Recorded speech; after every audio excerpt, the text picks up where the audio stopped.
kapan kita itu dilarang untuk berburuk sangka ya kepada Allah Subhanahu wa taala dan kapan kita merasa bahwa apa yang Allah berikan ke kita itu merupakan suatu teguran gitu Ustaz?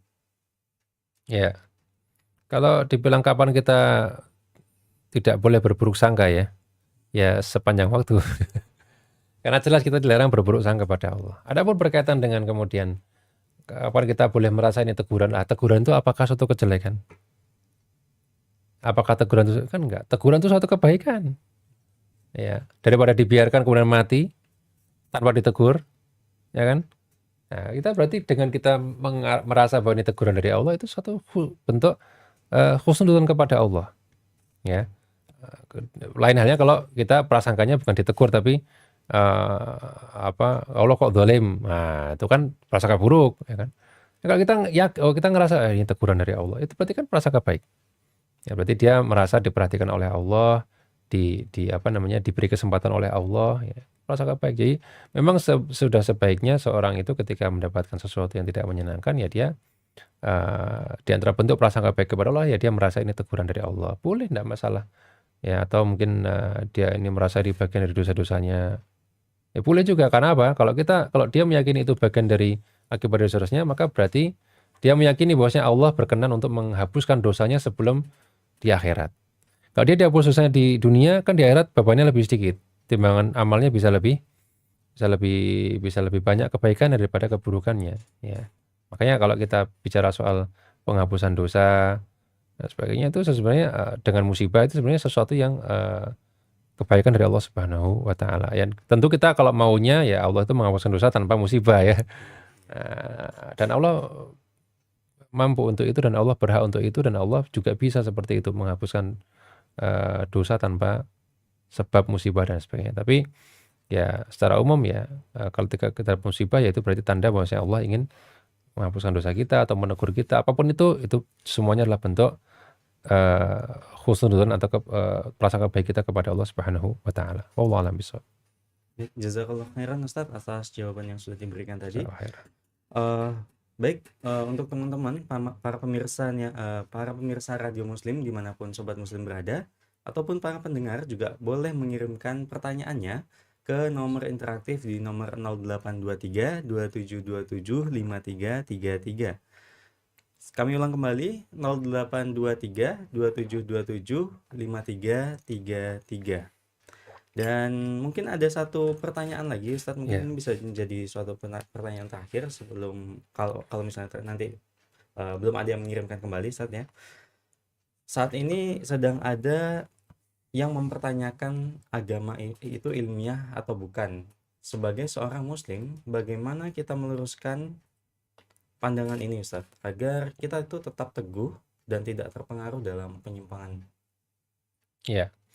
Baik, perlu kita ketahui bahwasanya yang sedang ramai sekarang itu bukan masalah bukan ilmiah tapi metode ilmiah. Metode ilmiah itu metode yang dikembangkan di barat, bahwasanya kalau mau disebut ilmiah itu harus berdasarkan data empiris, data yang bisa dilihat.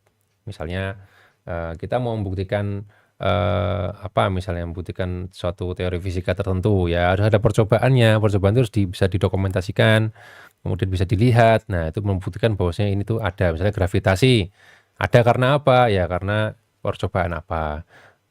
Misalnya bukti bahwasanya cahaya itu terdiri dari spektrum Magicu-Hibiniu, itu juga ada percobaannya kan gitu ya. Jadi semuanya bisa diamati, bisa dilihat. Sedangkan agama itu kan tidak bisa semuanya berdasarkan pengamatan, ya. Karena kita juga tidak hidup di masa wahyu tersebut turun gitu ya. Kalau di zaman sahabat mungkin mereka menyaksikan mukjizat. Ya itu bisa jadi ilmiah empiris gitu ya, terlihat. Nah, kalau kayak kita gimana? Ya sebenarnya kalau kita mau melakukan pendekatan yang digunakan orang barat, sebenarnya tidak hanya ada pendekatan ilmiah tapi pendekatan namanya rasio, pendekatan rasional. Ya, makanya dalam banyak ayat Allah Subhanahu wa taala sering mengajak manusia berpikir menggunakan rasionya, ya.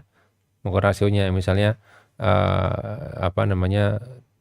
kalau misalnya tentang keesaan Tuhan. Allah taala menyebutkan dalam Al-Qur'an kan kalau Tuhan itu lebih dari satu, maka yang satu akan mencoba mengalahkan yang lain. Itu kan logika, oh kita berarti disuruh berpikir bahwasanya Tuhan itu hanya satu. Atau tentang keberadaan Tuhan. Inna fi khalqis samawati wal ardi waqtilafil laili wan nahar. Sungguhnya di antara dalam penciptaan Allah, dalam pergantian siang dan malam, wal fulkil lati tajri fil bahri bima yang fauna, dan kapal yang bisa kemudian jalan di atas air, dan semuanya itu la ayatil liqaumi yaqilun. Ya, semua itu merupakan tanda-tanda kekuasaan bagi orang yang berpikir. Ya. Yaqilun atau yuqinun, saya lupa. Intinya semua itu tanda-tanda kekuasaan Allah yang Allah nyuruh untuk melihat ini loh. Nah, itu namanya metode rasional. Jadi tidak semua bisa didekati dengan metode ilmiah, ada namanya metode rasional. Dan itu juga ya makanya agama itu bisa seorang yang gini salah satunya dengan menggunakan rasio. Dengan rasio misalnya kayak hal-hal yang hanya make sense, hanya masuk akal jika kita beragama. Jadi kayak misalnya kayak ya tadi, kayak misalnya yang kita sampaikan tadi, masuk akal nggak sih kalau Tuhan itu, kita misalnya meyakini adanya Tuhan gitu ya, masuk akal nggak sih kalau Tuhan itu menciptakan sesuatu, kemudian yang ini zalim, yang ini tertindas, yang ini jahat, kemudian sama-sama mati belum terbalaskan. Masuk akal nggak sih kalau misalnya nggak ada kesempatan kedua atau nggak ada kehidupan kedua untuk keadilan tersebut? Ya kan, dengan ini kan kita yakin bahwasanya oh hari akhir itu berarti ada. Gitu kan, agama itu berarti benar ketika menyebutkan adanya hari akhir. Nah, hal seperti itu yang kemudian kita sampaikan kepada orang-orang ini bahwa ya jangan mengandalkan hanya metode ilmiah. Ya, ada metode rasional yang kita disuruh berpikir bahwasanya ini walaupun kita nggak lihat tapi kita bisa mikir nih, nggak mungkin nih seperti ini, nggak mungkin nih kehidupan kok cuma gini doang habis itu mati selesai, kan nggak mungkin. Ini secara logika nggak mungkin. Nah, itu tidak ilmiah, tidak ilmiah secara pengertian barat ya. Bukan ilmiah, kalau ilmiah pengertian kan tadi dapat di indera.